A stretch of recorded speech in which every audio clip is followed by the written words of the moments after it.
Le journal. Bonsoir à tous, les titres de votre journal. Cri de détresse de la population du quartier Bambochine dans le 6e arrondissement de Libreville, confrontés au mauvais état de leur réseau routier, d'où ils interpellent les pouvoirs publics sur la nécessité d'aménager celui-ci durant la saison sèche. Célébration ce dimanche 24 mai de la journée mondiale du bricolage, considérée aujourd'hui comme l'art de pouvoir être créatif et réinventer les choses. Et puis début ce lundi 25 mai de la deuxième phase de distribution de la gratuité des unités EDAN et de la fourniture en eau, c'est dans le cadre de la lutte contre le coronavirus. Voici pour les titres, les détails dans un instant.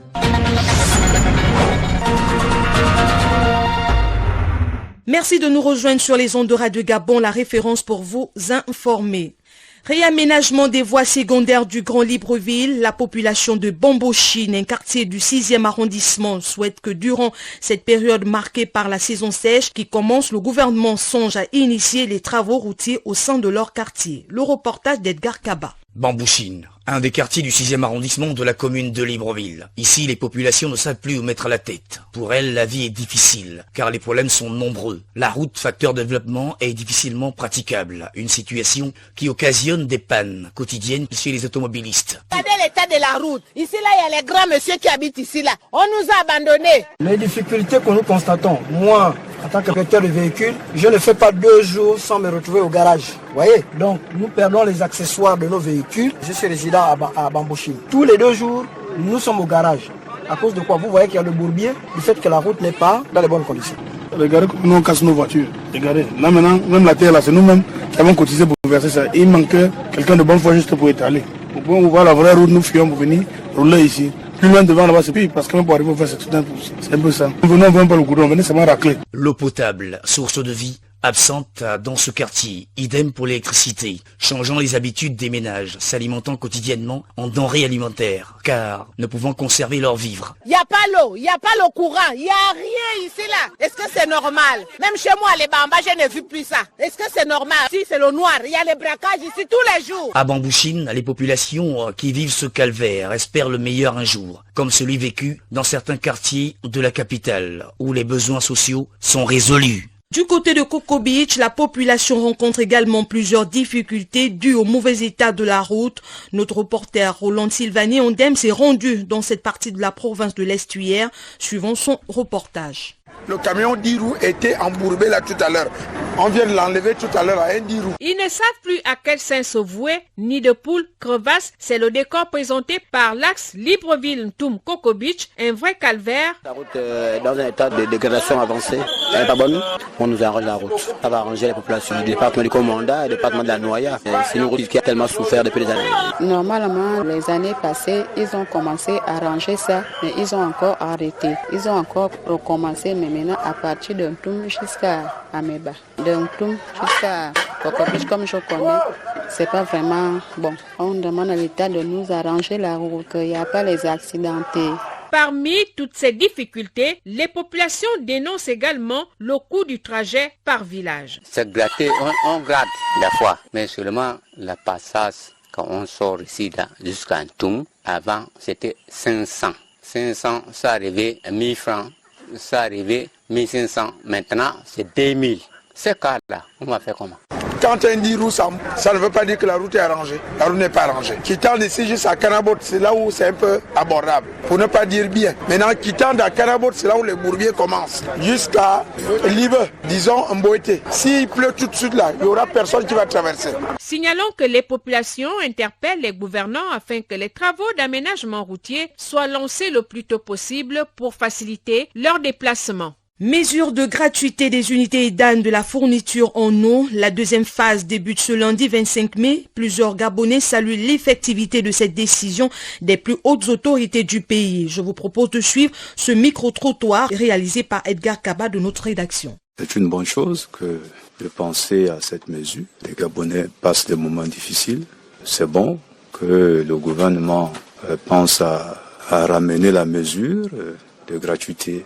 C'est ça un chef, et c'est ça des chefs, c'est ça un chef de famille. C'est voir que sa famille est en train de souffrir et répondre à la demande de sa famille. Donc c'est une bonne mesure que la gratuité d'eau et d'électricité revienne. On attend ça impatiemment. Ça va vous soulager? c'est au cas où la SCG va relancer. Mais depuis le mois passé, le mois là, la SCG n'a jamais relancé. On attend. Ce que moi je dirais, c'est d'améliorer les conditions parce que c'est difficile. On parle de gratuité, mais pour faire l'opération, pour avoir les unités gratuites, c'est tout un paramètre. Mais pour des personnes qui n'ont pas la possibilité de manipuler ces appareils, qui ne connaissent pas l'outil informatique, comment ces personnes vont faire? Parce qu'on a des grands-parents, on a des parents qui sont dans des villages, dans des coins reculés, qui ne connaissent même pas l'informatique. Ils font comment pour s'approprier la gratuité de l'eau et du courant? Ça devient difficile. Qu'ils essaient de revoir encore les mesures, qu'ils assouplissent les mesures afin que ça soit accessible à tout le monde. Plusieurs épiceries et magasins chinois interdisent l'accès aux clients et ont un personnel chargé de toucher les aliments et autres produits parfois sans mesure de protection contre le coronavirus. Reportage d'Edgar Kaba. Voici un nouveau fait curieux dans les épiceries et magasins chinois. Dans le Grand Libreville, nous sommes au PK12 et nous nous tenons au seuil d'une première épicerie tenue par des Chinois. À l'entrée, les propriétaires des lieux ont barré l'accès aux clients et servent désormais des denrées alimentaires et autres produits autrement aux populations. Ces jeunes filles et jeunes garçons, parfois sans gants et protection contre la Covid-19, qui travaillent sur place dans ces magasins, sont chargés à présent de servir les clients, bloqués à la porte. Quelques acteurs de ces lieux justifient cette nouvelle façon d'interpréter les mesures barrières. On touche la nourriture, les aliments, on met les gants et on sert ensuite. Voici la nourriture qu'on a amenée là, il n'a pas de gants. Il n'a pas de gants, lui. Je dis, on ne laisse pas les clients rentrer parce que nous-mêmes, on a les gants. C'était qu'on avait cassé, on met les gants, on les sert. Procédure écœure les populations. Témoignage de quelques clients au seuil de ces épiceries et sous un soleil accablant. Elles nous ont dit toute leur colère sur cette nouvelle façon d'appliquer les mesures barrières.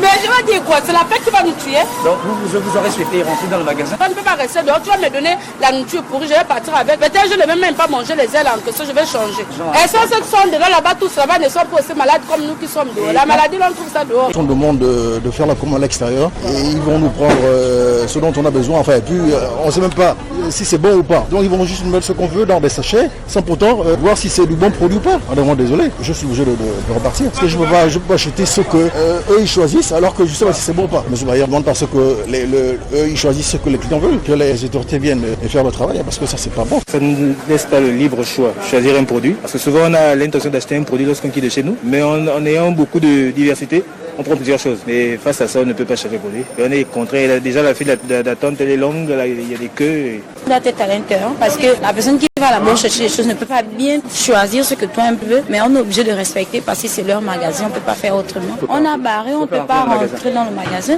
Et pourtant à ces cadeaux, les gens rentrent, tu rentres avec la bavette, tu nettoies les mains, tu rentres. Mais ici je ne sais pas pourquoi eux ils ne font pas rentrer les gens. Voilà qui devrait attirer l'attention des pouvoirs publics. L'émission Gabon Environnement reçoit ce lundi 25 mai Antoine Nvié Ngosso, président de la Fédération gabonaise de la protection civile. Ce numéro aura pour thème le rôle de la protection civile des populations en période de pandémie telle que le coronavirus qui sévit actuellement dans le monde. On écoute en avant-première un extrait de cette émission. Au niveau de la fédération, nous sommes 11 structures. Chaque structure est spécialisée dans un domaine. La sécurité civile gabonaise, donc je suis fondateur. Nous nous occupons des problèmes d'incendie et d'accidents. Nous nous occupons également de plusieurs pans. Nous avons Assezan qui est spécialisé dans les interventions milieux nautiques et aquatiques. Nous avons ACAC Prévention qui est spécialisé dans tout ce qui engage la prévention des risques. Donc dans la construction, dans le suivi, évaluation, dans des interventions dans le cadre environnemental. Il y en a d'autres. Une épidémie, ça peut commencer par exemple lorsqu'on n'enlève pas les ordures ménagères, et puis ça peut déclencher par exemple une grippe. C'est une épidémie, elle est saisonnière. Et lorsque ça dépasse le cadre de cette circonscription, ça devient une pandémie. La réaction pour pouvoir juguler tout cela, ce sont les méthodes qu'on n'invente pas, qui sont mises en place. Que, quelle que soit la catastrophe qu'on veut chercher à juguler, il y a des plans qui sont mis en place. Ces plans-là, on ne les invente pas. En 1952, l'Organisation internationale de la protection civile a mis en place des plans de secours. On les appelait plans Orsec. À partir d'un certain moment, en 1987, on avait vu que ces plans de secours ne répondaient plus parce que ces plans de secours étaient départementaux, gérés uniquement par les préfets. Alors, en 1987, l'ONU a changé de formule. Ils ont complété par la création des plans additionnels qui ont permis de mettre en place les plans zonaux, les plans particuliers d'intervention, les plans d'urgence. Dans ces plans d'urgence, il y avait encore beaucoup de blocages. Depuis 2004, ce plan Orsec avait complètement changé et est devenu Organisation de la réponse de sécurité civile. Le mot Orsec n'a pas changé, mais on a tout simplement mieux structuré les choses. Gabon Environnement, c'est ce lundi 25 mai à partir de 10h05, rediffusion à 20h, et c'est avec Lise Obon Ngoro et Arnaud Ondo Ngozogu. Le saviez-vous? Il existe des gestes simples à connaître pour empêcher la propagation du coronavirus. On les appelle les gestes barrières. Quels sont-ils? Se laver fréquemment les mains avec un désinfectant à base d'alcool ou de l'eau et du savon. En cas de toux et d'éternuement, couvrez la bouche et le nez avec le coude fléchi ou un mouchoir. Jetez immédiatement le mouchoir et lavez-vous les mains. Évitez tout contact étroit avec une personne ayant de la fièvre et de la toux. Saluez sans se serrer la main. Évitez les embrassades. Nettoyez les objets et les surfaces souillées. Si vous présentez des symptômes de la grippe, fièvre, toux, éternuement, difficulté à respirer, ne vous rendez pas dans une structure sanitaire ou chez votre médecin traitant. Appelez le 1410. On parle religion dans ce journal. La communauté chrétienne catholique vient de célébrer ce dimanche la journée mondiale des communications sociales. La 54e édition a pour thème afin que tu puisses raconter à ton fils et au fils de ton fils des récits qui construisent. Objectif rappeler aux communicateurs l'importance de leur rôle et mission dans la société. Sur les lieux, Roland Sylvanie Ondem. Le pape François s'est référé du livre d'Exode chapitre 10 verset 2. Pour le souverain pontife, la vie se fait histoire. Au Gabon, l'archidiocèse de Libreville, via la coordination des médias catholiques, étant confiné, s'est appesanti sur le bien fondé de cette 54e journée. L'abbé Serge Patrick Mabikassa. Parmi les premiers documents du Concile, il y a le décret Inter Mirifica qui porte sur les moyens de communication sociale. C'est la première fois au monde que l'Église avait réfléchi sur les moyens de communication. Et l'Église a institué donc la journée mondiale des communications sociales. Et depuis 1966 se célèbre donc cette journée. C'est une occasion pour parler aux catholiques des mass médias, donc les moyens de communication, la radio, la télévision et aujourd'hui avec Internet, tous les nouveaux modes de communication qui existent et l'Église doit aussi s'en approprier. Pour le coordonnateur, les communicateurs sont des vecteurs de liens sociaux et de tissus culturels. Nous célébrons cette journée pour prier aussi pour les journalistes parce que ils sont, comme le disait le pape François, des acteurs, des apôtres de la paix. Si nous travaillons comme journalistes dans le sens de l'évangélisation, nous sommes au service de la paix, la promotion de l'homme. Et donc cette année, à cause du contexte, nous n'avons pas pu faire des temps de réflexion comme le faisons habituellement dans l'archidiocèse de Libreville, mais nous avons tenu à célébrer l'Eucharistie à la maison Rarouiri, aussi à divulguer le message du pape. Il ne reste qu'aux acteurs des 10 médias de s'approprier du message de cette 54e édition durant leur exercice. Quel regard la communauté musulmane porte-t-elle sur les différentes fêtes religieuses? Aujourd'hui en pleine Aïd el-Fitr, Ahmad Beni Evaka nous parle de la symbolique de ces célébrations à forte connotation religieuse. On écoute. Boire, manger, s'amuser en famille ou entre amis de manière licite, telles sont les recommandations de l'islam en temps de fête, en y associant une forte connotation spirituelle.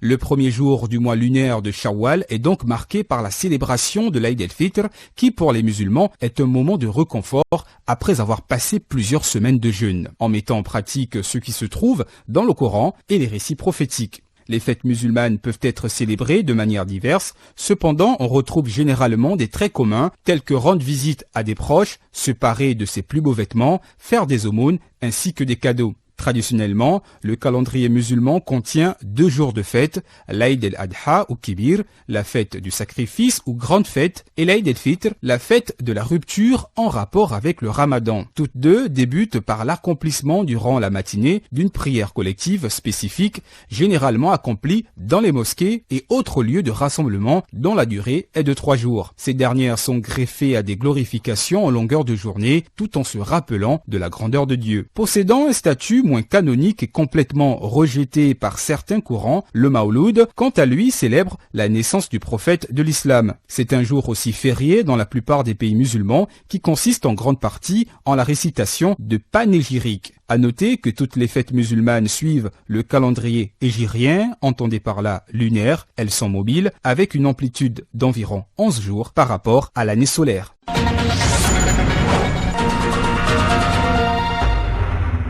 La communauté internationale a célébré ce 24 mai 2020 la journée mondiale du bricolage. Aujourd'hui, on retient qu'il y a des bricoleurs par passion et des bricoleurs par nécessité. Mais le bricolage, c'est l'art de pouvoir être créatif et réinventer des choses et surtout partager. Nick Jocelyn Nfouba. Crier peut-être un hommage à tous les bricoleurs et les bricoleuses du dimanche. Cette nouvelle journée consacrée au bricolage se déroule le 24 mai de chaque année. Au Gabon, cette journée n'est pas très connue. Mais en cette période de confinement lié à la lutte contre le coronavirus, plusieurs parents apprennent à leurs enfants à bricoler. Ils réalisent quelques objets. Le bricolage est une activité que j'ai commencé à pratiquer depuis toute petite. J'ai commencé par le relooking de mes jeans, mes sacs.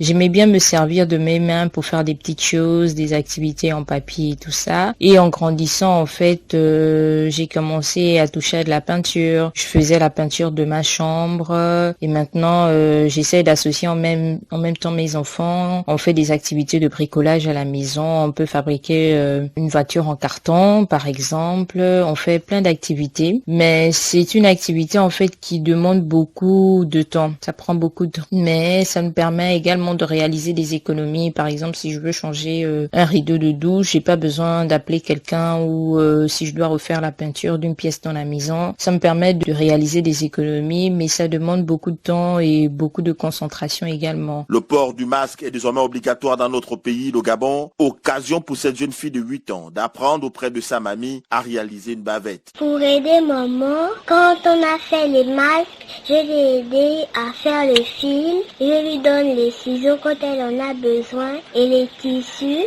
Maintenant, on l'aide aussi avec les tâches ménagères. Ma sœur Grace et moi, je remplis les bouteilles. À la maison, chacun fait sa part de travail. On se débrouille, on s'organise. Et pour les peintures, on l'aide aussi. On peut aussi faire le ciment pour mettre sur le sol pour que ça soit beau. Parce que tout le monde sait que l'environnement, c'est important dans la vie et le travail aussi. Faut jamais ne pas travailler, sinon nous n'allons pas gagner dans la vie. Faut aider ses parents, faut être poli et faut respecter les mesures barrières. Les activités de bricolage sont pratiquées par plus de 2 personnes sur 4 dans le monde. Le bricolage permet, en passant, de réaliser des belles économies, surtout en cette période de lutte contre la Covid-19. C'est une ancienne journaliste qui a décidé de se plonger dans l'univers de la décoration, donc du bricolage, pour compenser ses fins du mois et exprimer son talent. Daniel Adriana Nzengue nous parle de sa structure, les créations NM, Ahmad Beni et Vaka. Ce qui m'attire chez elle, ce sont ces créations qui sortent de l'ordinaire. Primaël Kumba est une amatrice d'œuvres d'art africain. Elle vient de se faire livrer des accessoires portant la griffe d'une nouvelle maison de création dénommée NM. J'ai commandé un panier de décoration, un sac assorti avec des chaussures, des bracelets, tout habillé en pagne. Entre paires de ciseaux, fil à coudre et autres matériels de couture, l'artiste Daniel Adriana Nzengue multiplie ses créations juste mesure. Cette ancienne journaliste a rangé ses stylos pour faire place aux aiguilles, finit donc pour elle les reportages sur le terrain pour accorder du crédit au pagne africain et faire valoir son génie créateur. Au début, je le faisais juste avec mes propres articles, c'est-à-dire mes sacs, mes chaussures et tout. Et puis après, il y a des gens qui ont apprécié. Et je me suis dit, bon, pourquoi ne pas essayer de mettre ça sur le marché? Et je me rends compte que beaucoup de personnes vraiment sont intéressées. Au sein de son atelier encore traditionnel, elle varie les modèles allant des décorations imaginaires au recyclage. Oui, la maison de création NM redonne vie à la manufacture en y ajoutant une touche particulière. Je rénove également, par exemple, les sièges qui ne sont plus beaux. Je ponce la chaise, je remets de la peinture, j'habille le pouf. Et pour les articles que je crée, j'utilise plus du carton, par exemple, pour pouvoir confectionner des vases déco pour les coins de salon. Et les sacs aussi, les sacs dames, les chaussures dames, je les habille avec du pagne. Mais je m'occupe aussi des hommes. S'il y a une ballerine pour homme, je peux aussi l'habiller avec du pagne assorti. Dans cette aventure de la déco, Daniel se fait accompagner par l'une de ses voisines, Nina Ibingu, enseignante d'anglais. Tous deux aspirent à exposer dans les grands salons internationaux pour mieux vendre leurs produits made in Gabon et pourquoi pas être les nouvelles Coco Chanel de la mode africaine.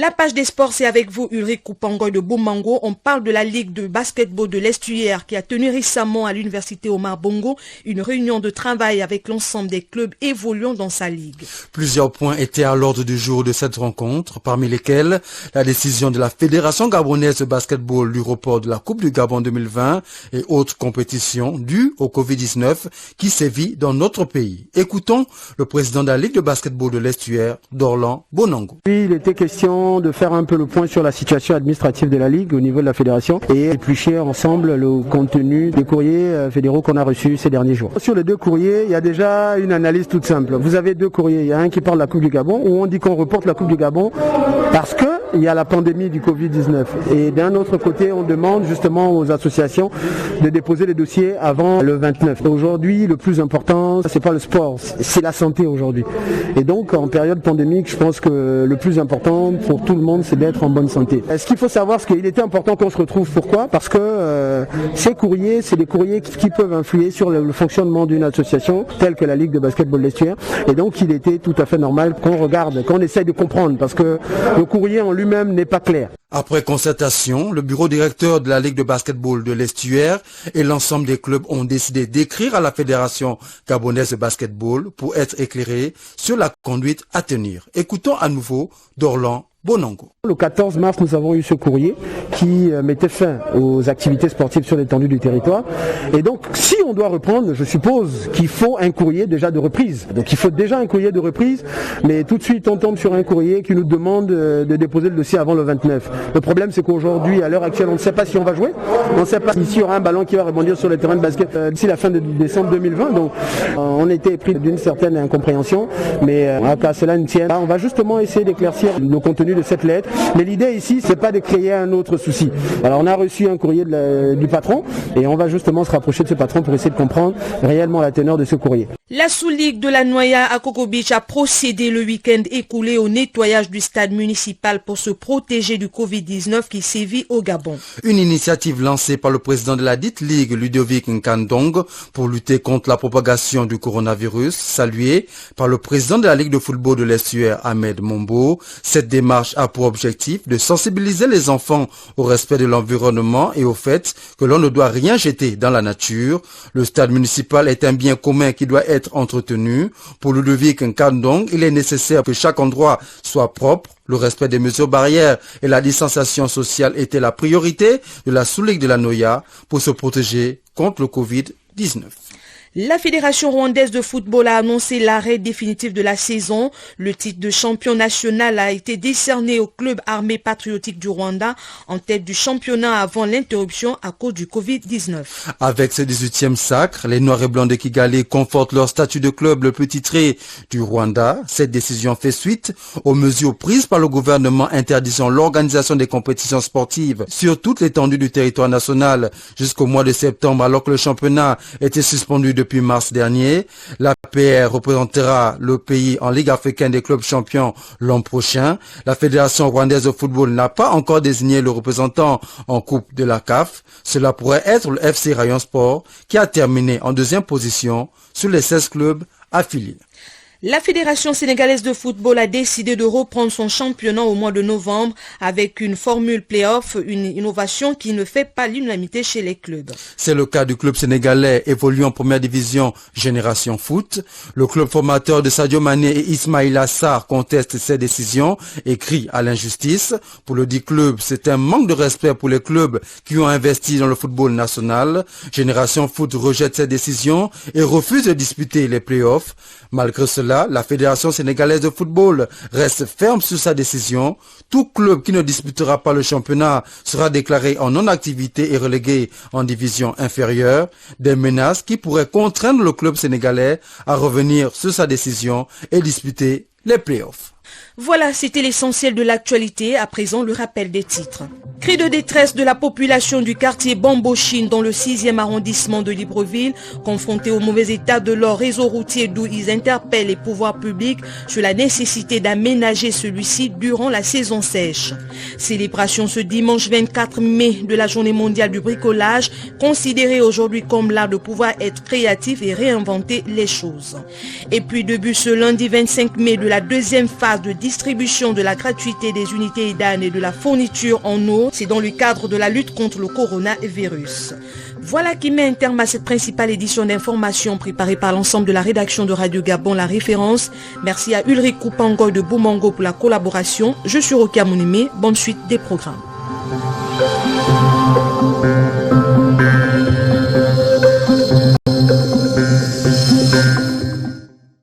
Vous êtes câblé sur Radio Gabon émettant de Libreville, 88.7, 96.5 FM. Où que vous soyez, nous sommes avec vous.